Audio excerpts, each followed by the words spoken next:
Assalamualaikum warahmatullahi wabarakatuh. Allahumma salli wa sallim wa barik alaihi. Salatullah salamullah ala taha Rasulillah.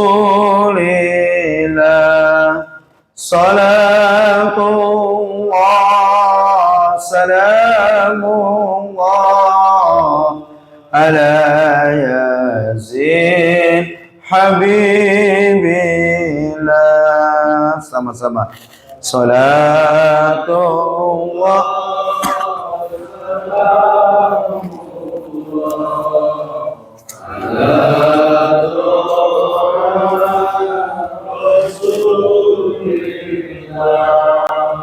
Salatullah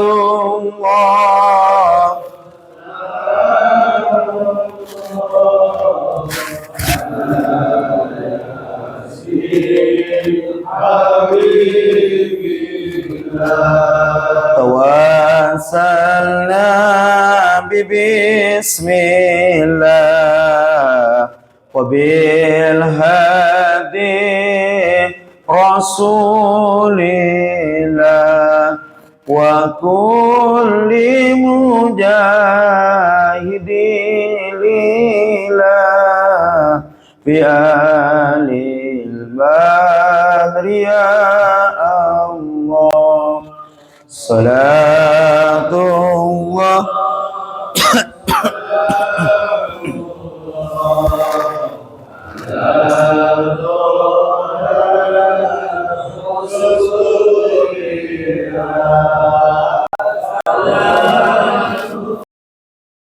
mohon.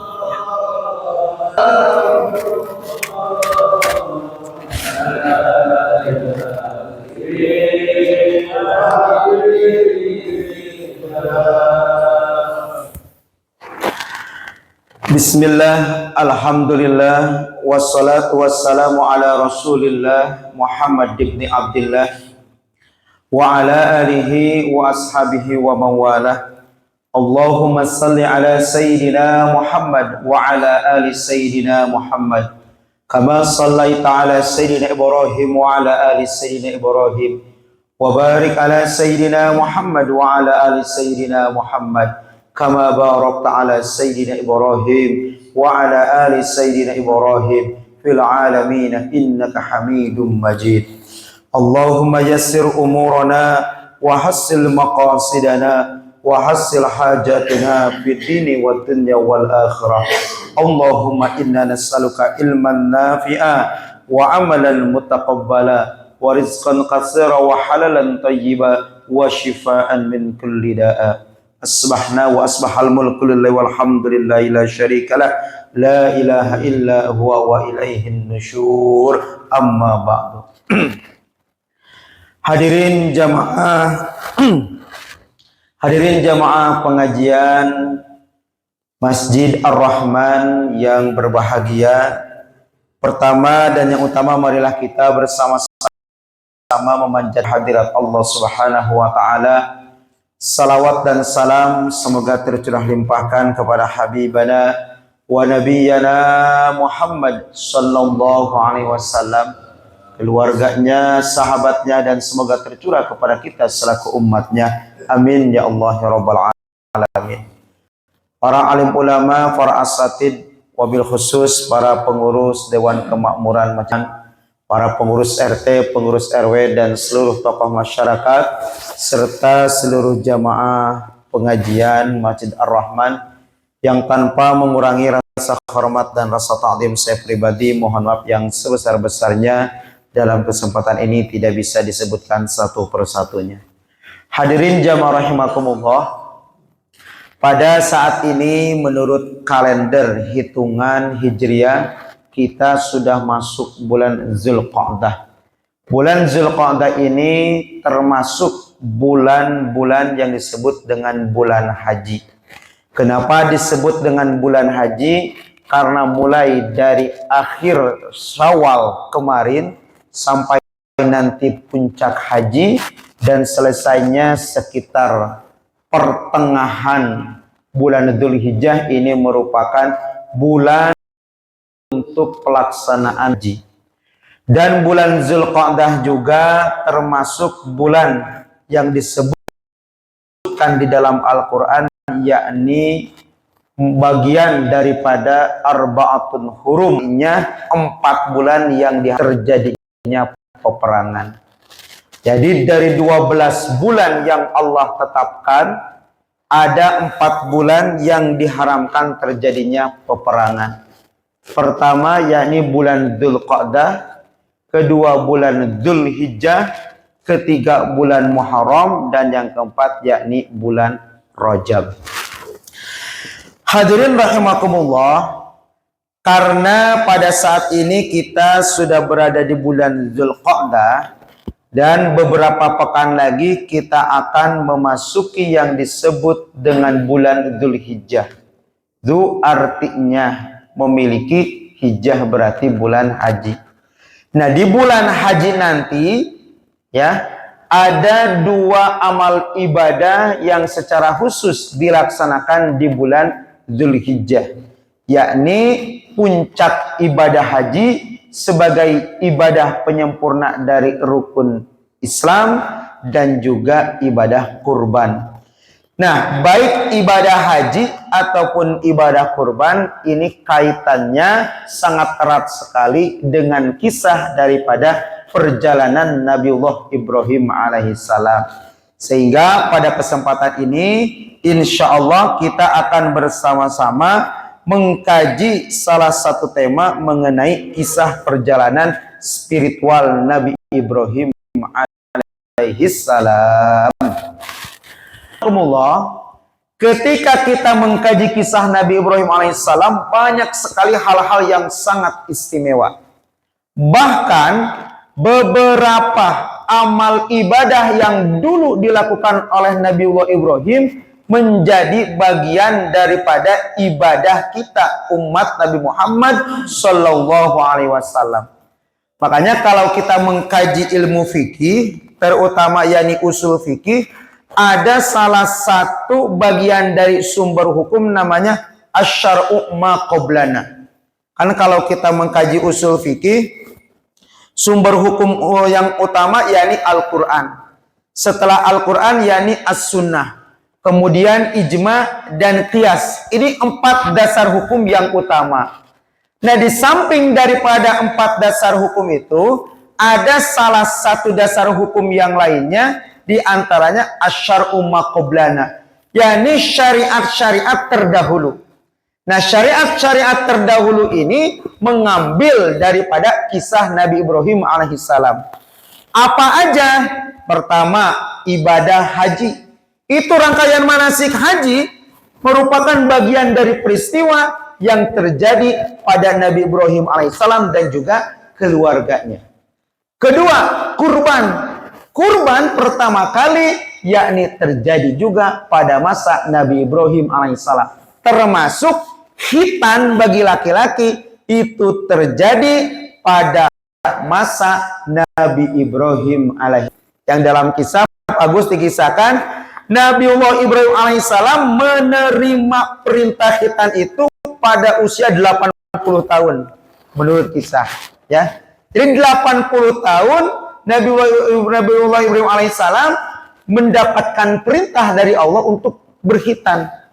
Siapa yang mengkhitan Nabi Ibrahim? Karena waktu itu pertama kali disyariatkan khitan, belum ada orang yang bisa melaksanakan khitan. Akhirnya Nabi Ibrahim alaihissalam mengkhitan dirinya sendiri. Ini dalam kisah seperti itu, ya.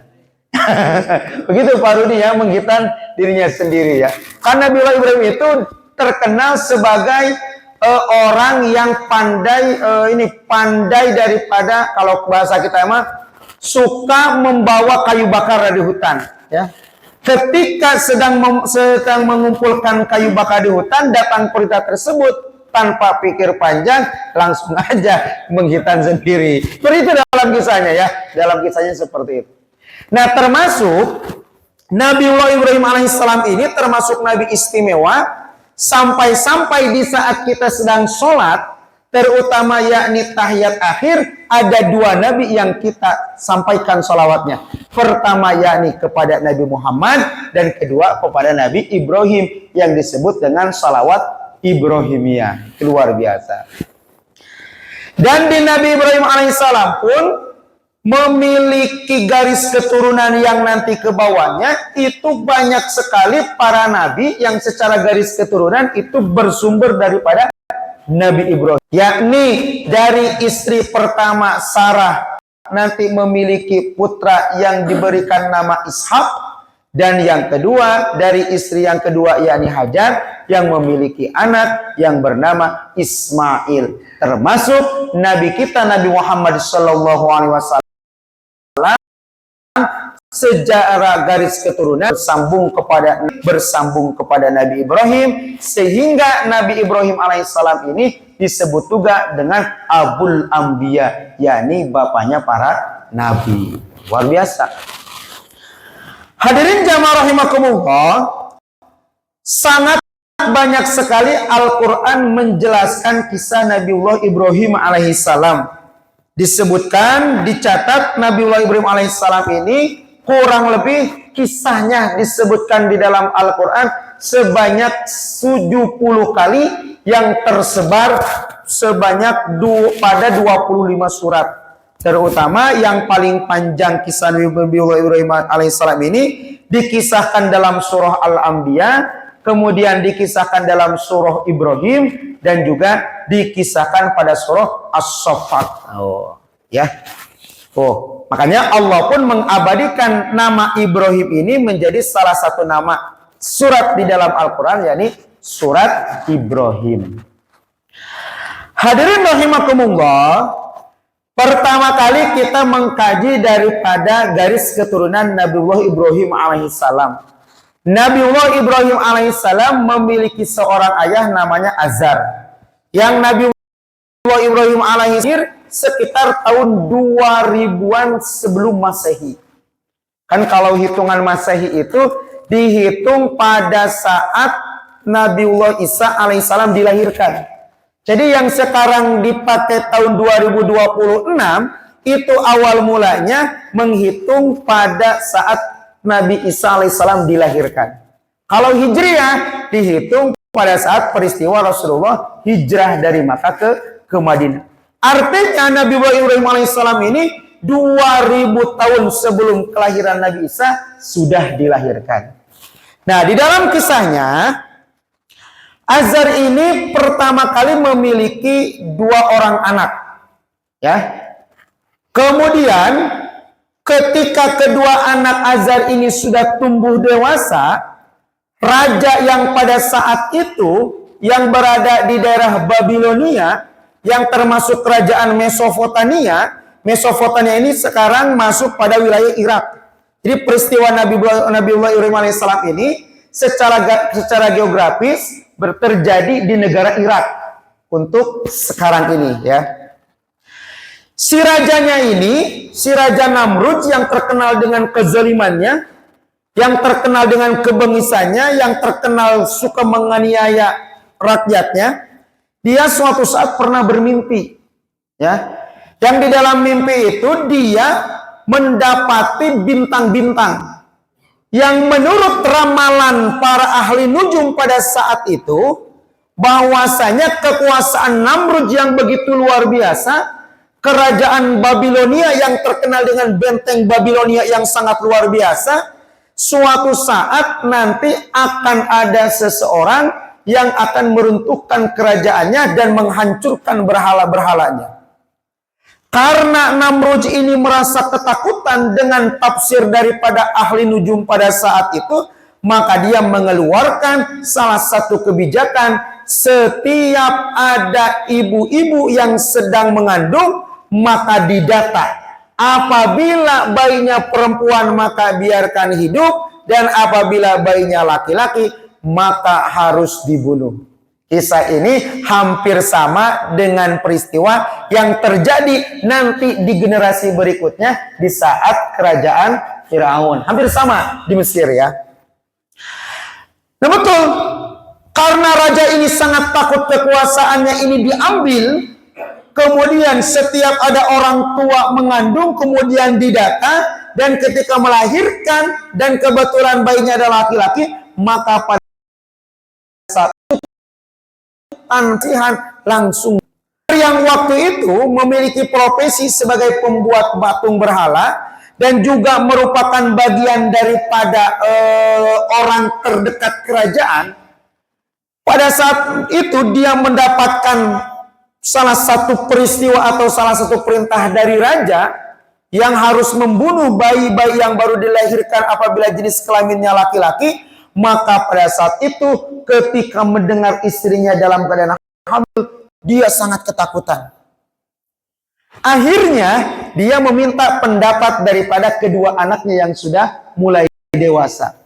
Kata anak pertama, ayah, biarkan saja, katakan ibu kita, biarkan ya, ibu tetap tinggal di Babilonia ini, kemudian nanti ketika bayinya lahir dan kebetulan bayinya laki-laki, maka sebelum dibunuh kita serahkan langsung kepada Namrud. Nah kebetulan kakaknya ini ahli nujum, ya, yang mengerti mengenai ramalan. Nanti kita tunggu keajaiban. Apakah bayi yang baru dilahirkan ini akan diampuni oleh raja kita atau justru sebaliknya akan dibunuh? Itu yang pertama. Kemudian adiknya memberikan masukan. Ayah jangan begitu, itu resikonya besar.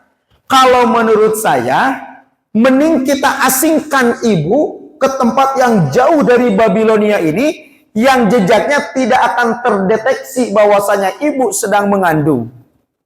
Kemudian apa? Nanti beberapa bulan kemudian ibu bisa lagi pulang ke Babilonia ini. Nah akhirnya Azar pada saat itu menerima usulan dari anak keduanya. Ketika istrinya mengandung dan kandungannya sudah mulai besar, kemudian istrinya ini dibawa jauh ke sebuah tempat dan tinggal di sebuah goa. Kemudian untuk menemani istrinya ini, ditemanilah salah seorang pengasuh untuk membantu mengurus dan juga persalinannya. Nah ini jamaah rahimakumullah, atas kuasa Allah Subhanahu wa taala dikisahkan Ibrahim alaihissalam yang pada waktu itu tak lama setelah peristiwa pengasingan itu dilahirkan oleh ibunya. Karena ibunya pun ini takut nanti terdeteksi oleh pengawal kerajaan, maka pada saat itu Ibrahim alaihissalam ditinggalkan seorang diri di dalam gua. Coba bayangkan, bayi yang baru dilahirkan ditinggalkan di sebuah gua. Tapi atas kuasa Allah Subhanahu wa taala, walaupun pada waktu itu Nabi Ibrahim alaihissalam yang baru dilahirkan kemudian ditinggalkan oleh orang tuanya hanya sendirian, atas izin Allah Subhanahu wa taala, karena Ibrahim alaihissalam ini merupakan calon daripada calon nabi yang merupakan calon orang besar, kemudian Allah mendatangkan para malaikat yang mengurusi Ibrahim alaihissalam pada waktu itu. Apa yang dilakukan oleh Nabiullah Ibrahim alaihissalam?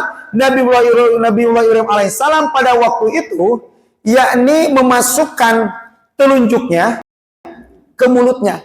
Yang ajaibnya ketika jarinya ini dimasukkan ke dalam mulutnya, kemudian disedotnya, itu keluar madu yang menjadi sumber makanan. Oh, ya.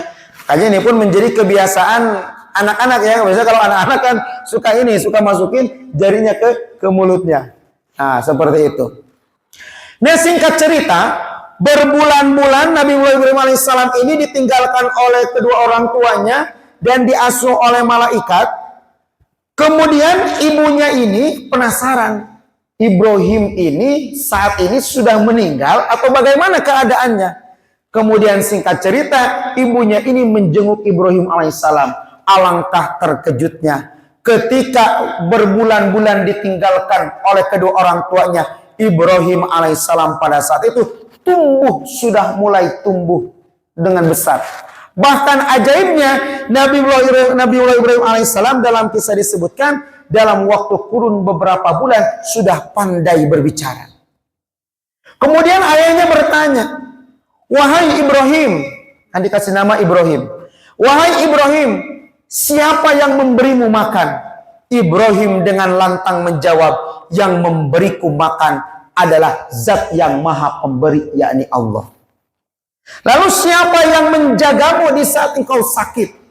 Maka pada saat itu Ibrahim alaihissalam menjawab, yang menjagaku adalah zat yang maha penyembuh, yakni Allah subhanahu wa ta'ala. Kemudian ayahnya pun bertanya lagi, wahai Ibrahim, siapa yang memberi pengetahuan kepadamu? Ibrahim alaihissalam menjawab, yang memberi pengetahuan kepadaku yakni yang maha, zat yang maha mengetahui, yakni Allah subhanahu wa ta'ala.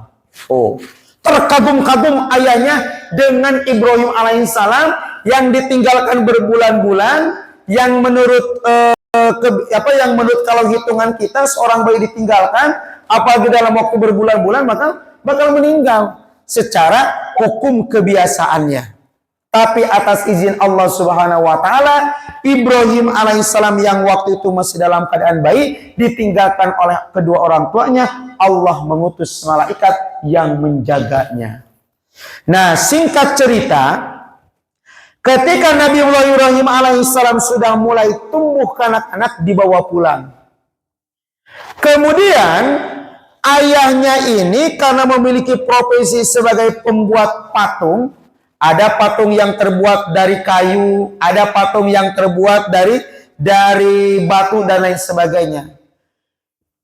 Azar ini mencoba untuk menanamkan kebiasaan yang terjadi pada saat itu, yakni menyembah berhala.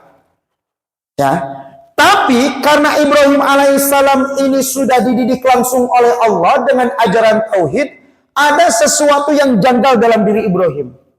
Sehingga ketika suatu saat ayahnya ini memerintahkan dan meminta Ibrahim alaihissalam untuk menjual daripada patung-patung hasil karyanya. Jadi ketika ayahnya sudah membuat patung dan jumlahnya sudah cukup banyak, kemudian ayah memerintahkan, Ibrahim, coba tolong bantu ayahmu jual, tawarkan berhala-berhala ini kepada orang-orang. Supaya apa? Supaya laris banyak orang yang membelinya. Nah, itu harapan ayahnya. Kemudian sepanjang jalan Ibrahim alaihissalam ini bertanya-tanya, kok kenapa benda ada yang terbuat dari kayu, bahkan kayu ini merupakan bagian daripada barang yang mudah terbakar. Kemudian ada lagi patung yang terbuat dari batu, tidak bisa melihat, tidak bisa mendengar, tidak bisa berbicara, tidak bisa berbuat apa-apa. Kenapa pada disembahnya? Akhirnya Ibrahim alaihissalam, kalau biasanya kan penjual ini akan menyampaikan daripada kelebihan barang yang dijualnya. Supaya apa? Supaya pembeli tertarik dan akhirnya berminat untuk membeli. Ibrahim alaihissalam justru sebaliknya. Ketika menawarkan berhala-berhala itu justru malah dicacinya.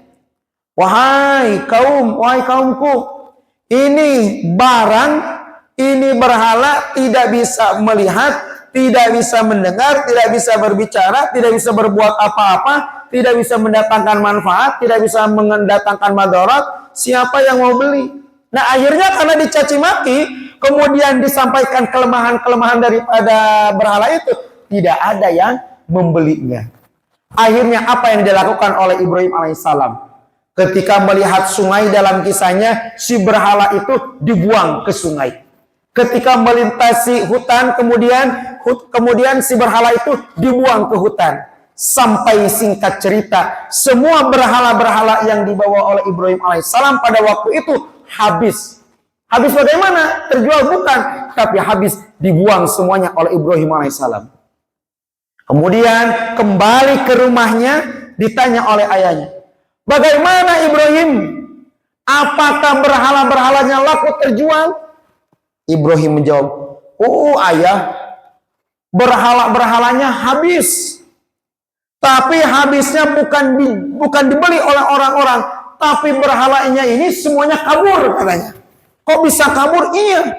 Yang satu berhala ini loncat ke sungai, kata Ibrahim ya. Yang satu lagi terbang ke hutan. Yang satu lagi melarikan diri. Semua habis, semuanya melarikan diri.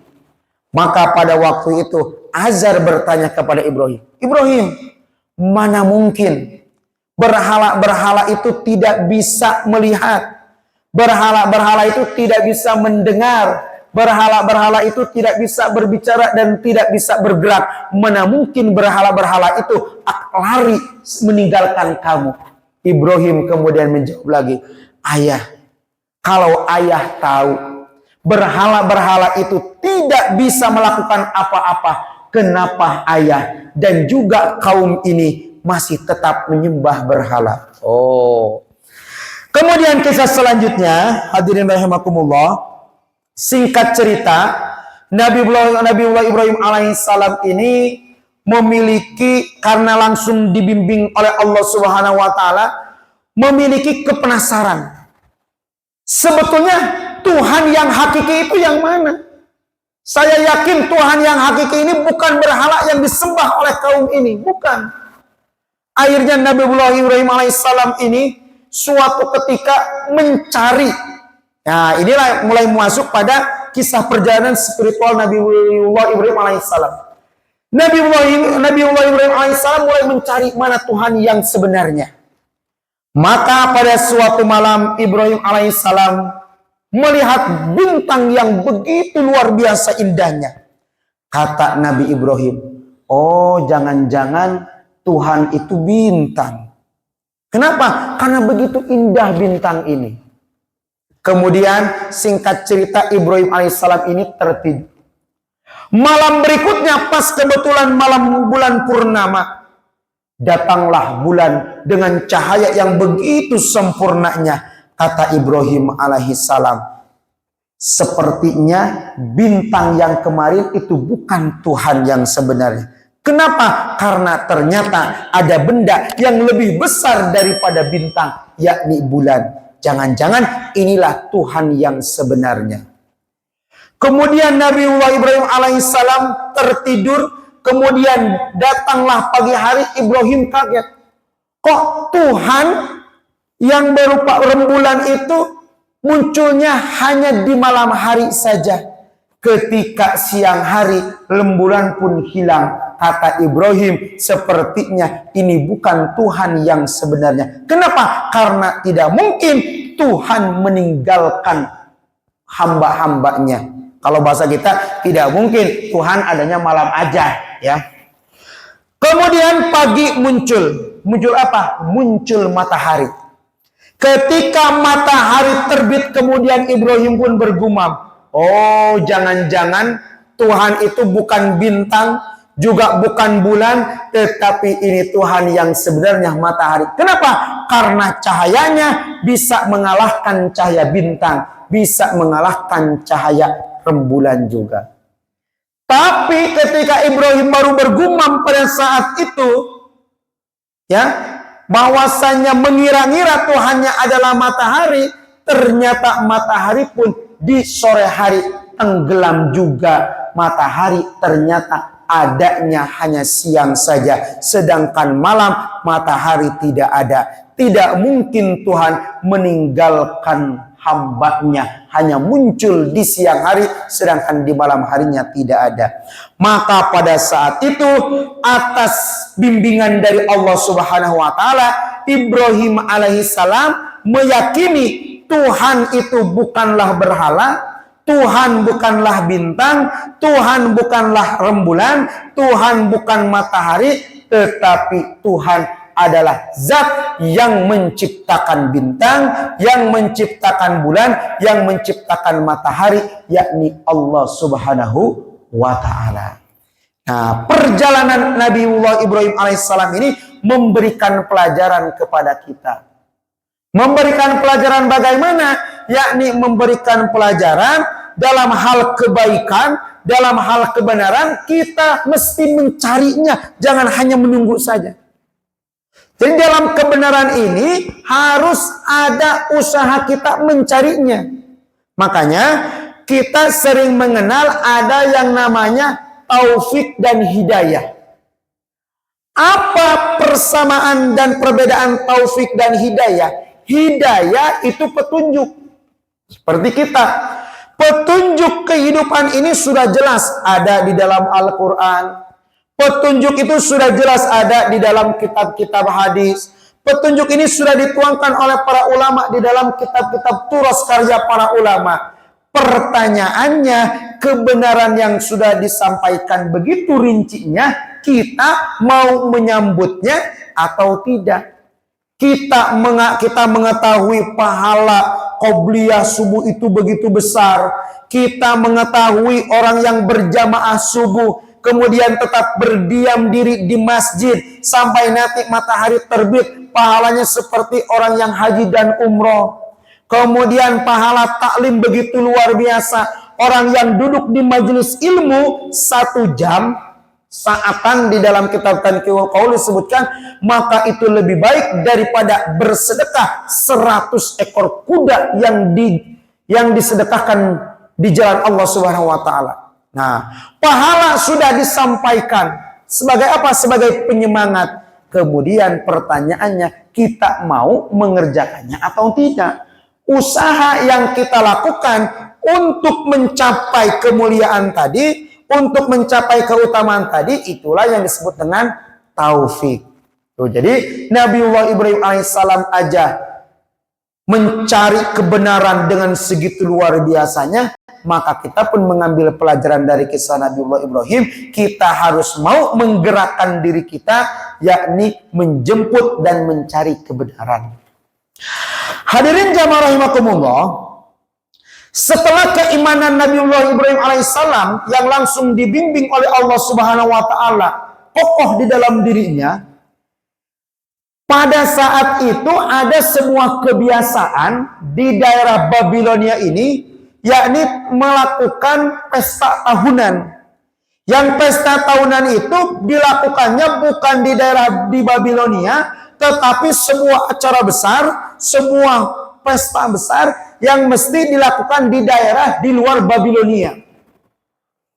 Nah, pada saat itu semua penduduk Babilonia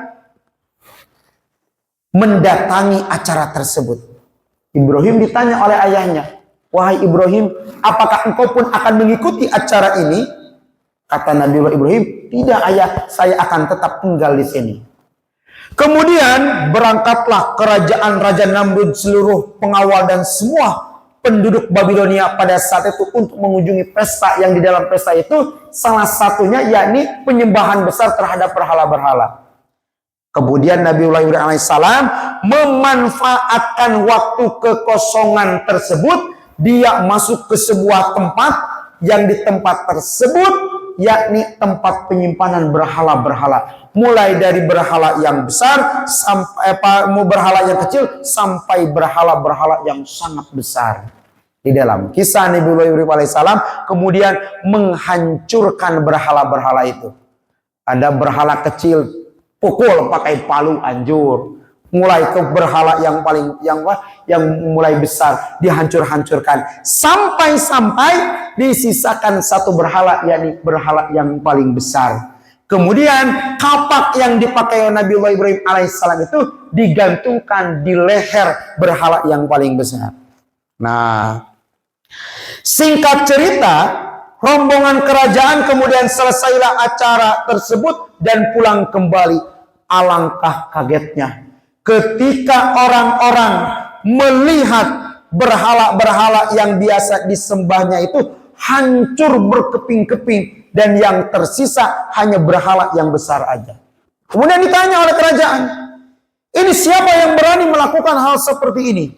Maka pada saat itu ada salah seorang yang menyampaikan, "Wahai raja, semua di antara kita ini ikut acara tersebut, berarti bukan kita yang melakukannya. Dan ada satu pemuda yang tidak mengikuti acara yang kita lakukan, yakni Ibrahim. Saya yakin yang melakukannya ini adalah Ibrahim."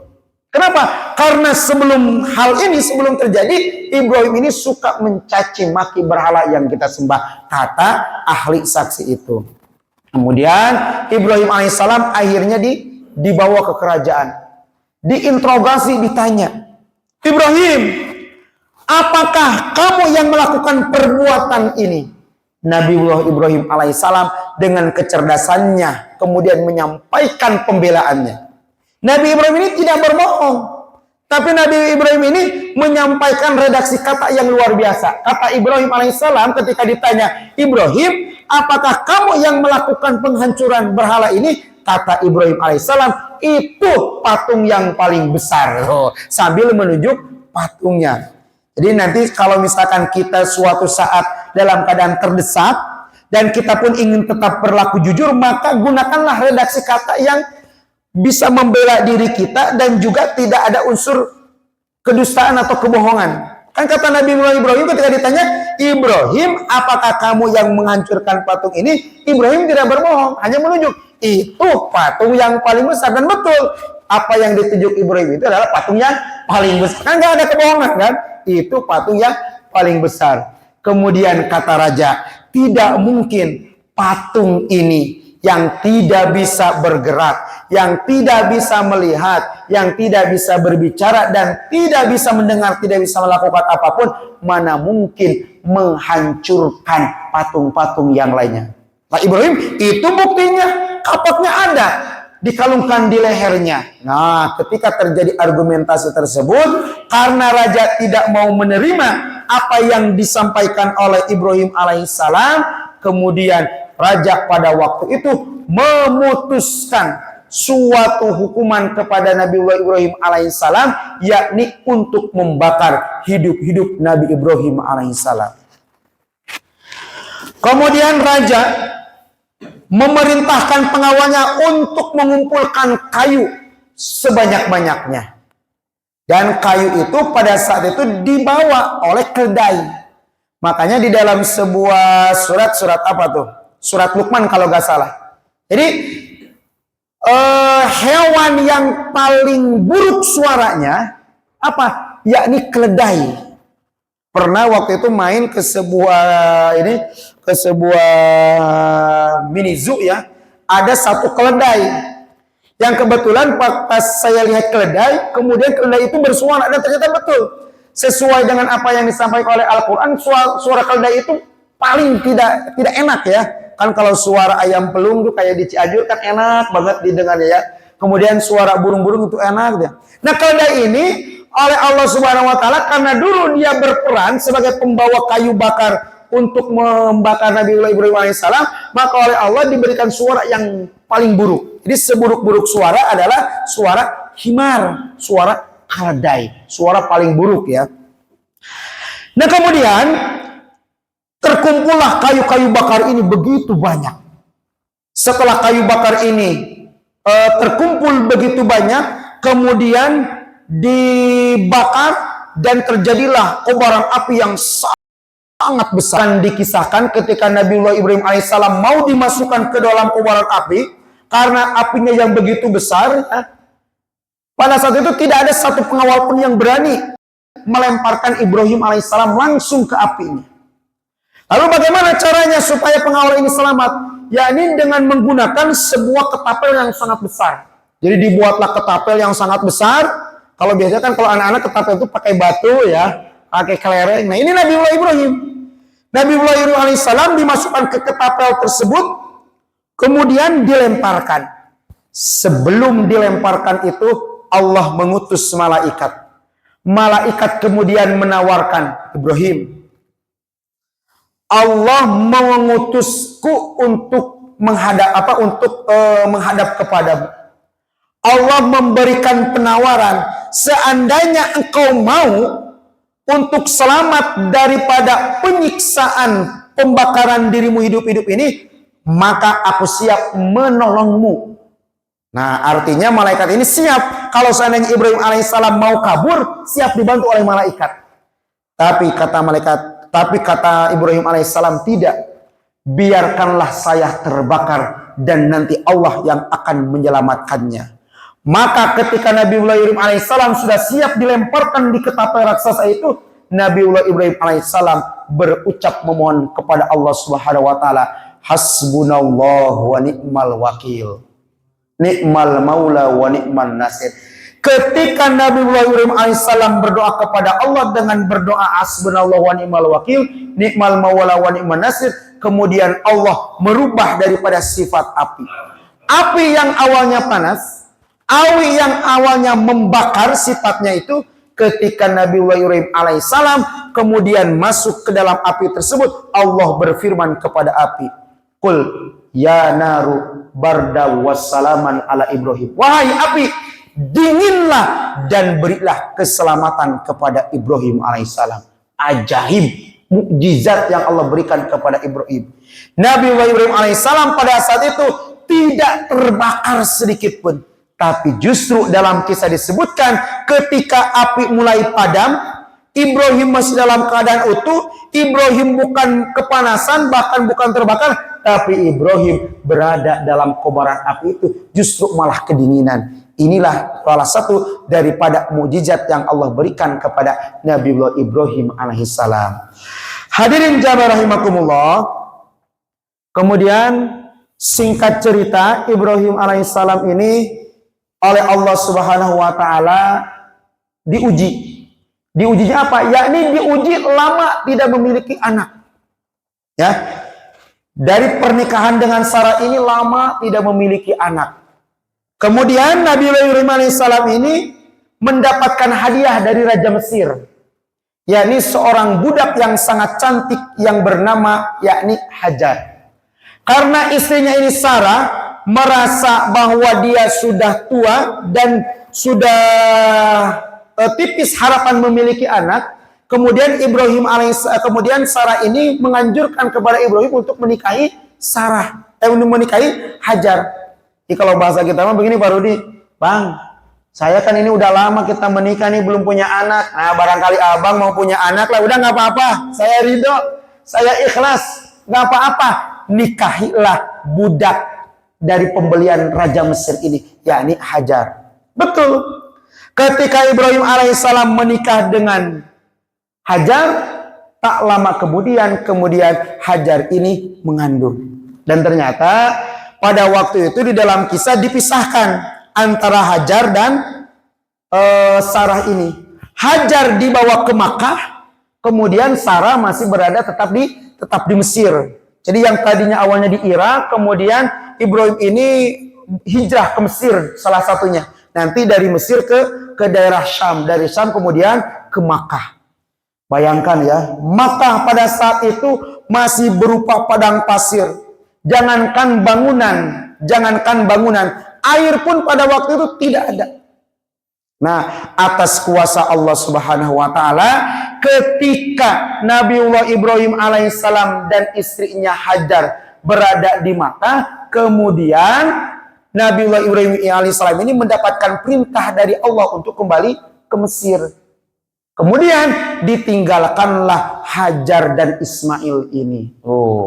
Jadi ada dua nabi yang oleh Allah Subhanahu wa taala diuji dengan susahnya mendapatkan anak. Satu Nabiullah Ibrahim alaihissalam, yang kedua Nabi Zakaria alaihissalam. Sehingga ini kadang-kadang dijadikan intermezzo ketika berhadapan dengan orang yang sudah lama menikah, kemudian lama belum juga punya anak, sampai dilakukan karena oleh Roma Irama tuh ya. Jadi lagunya kan ada tuh yang judulnya Mandul gitu ya. Ini jadikan intermezzo, mau punya anak, mau nyontoh mana katanya? Mau nyontoh Nabi Ibrahim, mau nyontoh Nabi Zakaria. Kalau mau nyontoh Nabi Ibrahim, nikah lagi, kata gitu ya. Kalau mau nyontoh Nabi Zakaria, banyakin doa gitu ya. Tapi kemungkinan besar perempuan lebih ridho kalau mencontoh Nabi Zakaria alaihissalam ya. Berat kalau mencontoh Nabi Ibrahim alaihissalam gitu ya. Nah, jamaah rahimakumullah, ketika Nabiullah Ibrahim alaihissalam mendapatkan perintah dari Allah Subhanahu wa taala dan dengan berat hati meninggalkan istrinya Hajar yang pada waktu itu baru melahirkan. Nah, ini pun menjadi pelajaran ya. Kalau misalkan suatu saat kita dalam keadaan mau berangkat pengajian atau mau berangkat misalkan kerja, istri kita berat melepas kita, sampaikan dulu aja gitu ya. Hajar ditinggalkan Nabiullah Ibrahim alaihissalam bisa gitu ya. Kenapa? Karena ada Allah yang menjaganya. Nah, nanti bisa dicoba dipraktikkan ya. Kalau misalkan kita suatu saat mau pergian dicegah oleh istri kita. Pada waktu itu tidak ditinggalkan apapun oleh Ibrahim alaihissalam. Sehingga ketika Ibrahim alaihissalam sudah mulai lama meninggalkan Hajar dan juga Ismail, Hajar ini kemudian panik. Kenapa? Panik karena pada waktu itu Ismail alaihissalam menangis kehausan. Karena Hajar pada waktu itu juga tidak mendapatkan makanan, maka asinya tidak keluar. Kemudian Hajar pada waktu itu meletakkan bayinya. Kemudian Hajar ini berlari-lari antara Bukit Sofa dan Marwah. Ya. Berlari dari ke Bukit Sofa. Dari Bukit Sofa karena itu kan kalau di daerah padang pasir itu kan ada yang namanya Fata Morgana. Fata Morgana itu saking panasnya di daerah padang pasir, ketika siang hari itu seperti ada bayang-bayangan air, itu namanya Fata Morgana. Ketika berada di Bukit Marwah, melihat Bukit Sofa, oh itu ada bayangan air, jangan-jangan ada air. Berlarilah ke Bukit Sofa. Ternyata air tidak ditemukan. Ketika berada di Bukit Sofa, melihat Bukit Marwah, ada bayang-bayang air, Fata Morgana. Oh jangan-jangan itu air. Sampai berapa kali? Sampai 7 kali bolak-balik antara Bukit Sofa dan Marwah. Maka pada ke-7 kalinya, atas izin Allah Subhanahu wa Ta'ala, di samping Nabiullah Ismail alaihissalam ini muncul air. Kata Siti Hajar, Zam-Zam, Zam-Zam, Zam-Zam. Apa Zam-Zam? Zam-Zam itu artinya kumpul. Jadi kumpul airnya biar apa? Biar airnya itu ngumpul. Atas kuasa Allah Subhanahu wa Ta'ala terjadi mukjizat, terjadi keajaiban, irhas yang Allah berikan kepada Nabiullah Ismail, maka muncullah sumber air saat itu yang sampai sekarang terkenal dengan sumur Zam-Zam. Nah, karena sumur Zam-Zam ini semakin lama airnya semakin banyak, ketika kabilah-kabilah yang lewat di perkampungan itu kemudian mulai tertarik untuk tinggal di sekitaran Makkah. Sehingga setelah beberapa tahun kemudian, ya, pasca Nabiullah Ibrahim alaihissalam ini meninggalkan Hajar, kemudian Hajar kembali ke Makkah, dia kaget. Kaget bagaimana? Kaget yang awalnya Makkah ini adalah tempat yang tandus, yang tidak ada orang yang mau tinggal di sana, ternyata sudah mulai ramai dengan orang yang tinggal di sekitaran Makkah. Nah, singkat cerita, Nabiullah Ibrahim alaihissalam kemudian mulai tinggallah dengan Hajar dan Ismail ini. Dan yang ketika menginjak usia 12 tahun, Ibrahim ini pernah bermimpi. Jadi ternyata mimpi Ibrahim alaihissalam ini bermula dari nazar Ibrahim. Kan Nabiullah Ibrahim ini terkenal nabi yang sangat dermawan. Sampai-sampai Nabiullah Ibrahim ini ketika beliau mau makan, saking dermawannya tidak mau makan kecuali ada orang yang menemaninya makan. Untuk apa? Untuk berbagi. Ketika Nabiullah Ibrahim alaihissalam suatu saat mau makan, kemudian di lingkungan sekitarnya ini tidak ada orang yang mau menemaninya makan karena sudah makan, maka Nabiullah Ibrahim alaihissalam ini biasa berjalan dulu. Nanya, Pak udah makan belum? Udah. Pak udah makan belum? Udah. Sampai Nabiullah Ibrahim alaihissalam berjalan sampai menemukan orang yang belum makan. Barulah dia mengajak seseorang itu makan, kemudian dia bisa makan bersama. Itu keistimewaan Nabiullah Ibrahim saking dermawan-dermawannya. Nah, karena kedermawanan Ibrahim ini orang-orang memujinya. Ibrahim, betapa dermawannya dirimu. Kata Ibrahim pada waktu itu karena dia belum memiliki anak, sempat mengucap, saya itu jangankan harta benda, anak pun kalau disuruh oleh Allah untuk dikorbankan, akan saya korbankan. Nah, ternyata betul. Ucapan Ibrahim alaihissalam yang pada waktu itu belum memiliki anak dan pernah berucap seandainya anak pun diminta dikorbankan oleh Allah, akan saya korbankan. Ketika Ibrahim alaihissalam, anak yang didamba-dambakannya kemudian lahir dan ketika menginjak sekitar usia 12 tahunan, nazar Ibrahim ini oleh Allah ditagih. Melalui apa? Melalui mimpinya. Mimpi yang pertama dia kaget, kok mimpi menyembelih anak. Kemudian mimpi lagi yang kedua, malam kedua sama mimpinya. Sampai mimpi yang ketiga barulah dipanggil Ismailnya di dalam surah ini. Yang di dalam surah As-Saffat ini dijelaskan ayat 102 sampai 107. Wahai anakku, 3 malam berturut-turut ayah bermimpi. Yang dalam mimpi itu ayah mimpi menyembelihmu. Karena Ismail alaihissalam ini dididik oleh ibunya dengan didikan yang luar biasa. Pada waktu itu apa yang disampaikan oleh Ismail alaihissalam, maka Ismail pada waktu itu menjawab, qala ya abatif alma tu'maru satajiduni insyaallahu minas sabirin. Wahai ayah, kalau memang itu perintah Allah, laksanakan saja, jangan ragu. Nanti engkau wahai ayahku akan mendapati diriku sebagai orang yang sabar. Aduh, kalau ada anak sekarang, kita punya anak, nah sebentar lagi nih Zulhijjah, ayah mau nyembelimu gimana? Boleh gak? Wah, pasti berontak ya. Nanti HAM akan berbicara, perlindungan anak akan berbicara. Tapi ini karena perintah Allah. Dengan mantapnya Ibrahim alaihissalam kemudian mau melakukan. Sampai suatu saat, kemudian Ibrahim alaihissalam ini mengasah goloknya, kemudian dibawa ke sebuah bukit, datang setan. Setan kemudian menggodanya. Ibrahim alaihissalam kemudian mengambil 7 batu, dilemparkan ke setan tadi. Datang lagi, ngambil lagi 7 batu, dilemparkan lagi oleh Ibrahim. Sampai datang lagi yang ketiga kalinya setan itu, Ibrahim mengambil batu, dilemparkan lagi. Ini menjadi puncak ibadah haji sekarang yang disebut dengan melontar Jumratul Ula, Ustul Aqabah. Itu dari kisah Ibrahim juga. Sampai ketika Nabiullah Ibrahim alaihissalam kemudian membaringkan anaknya ini ditutup dengan berat hati. Pada waktu itu Ibrahim alaihissalam kemudian hendak menyembelih. Inna hadza lahuwal bala'ul mubin wa fadainahu bidzibhin adzim. Kemudian kata Allah, Ibrahim, ternyata engkau betul, engkau adalah orang yang hebat, engkau adalah orang yang sangat luar biasa, diuji untuk menyembelih anakmu, engkau lulus. Maka pada saat ini kemudian Ismail alaihissalam diganti sembelihannya dengan kambing atau dengan domba, dengan gibas. Ada yang mengatakan dengan gibas. Nah, sampai sekarang lah lestari bahwasanya ibadah kurban ini menjadi ibadah yang lestari sampai kita. Nah, muncul lagi pertanyaan, itu domba dari mana katanya? Ada yang mengkaitkan domba yang dikirimkan oleh Allah melalui malaikat Jibril ini adalah domba yang dulu dikorbankan oleh Habil. Tuh, jadi nyambung ke sana ya. Dulu kan Qabil dan Habil ini berebut wanita ya.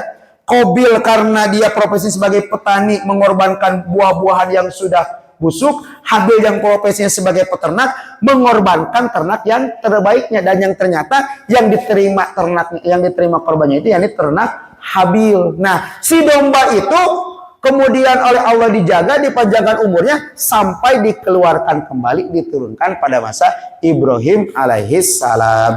Hadirin jamaah rahimakumullah. Kemudian terakhir sebagai bentuk daripada semangat kita untuk mencontoh keteladanan Nabiullah Ibrahim alaihissalam, ada beberapa doa yang bisa kita amalkan.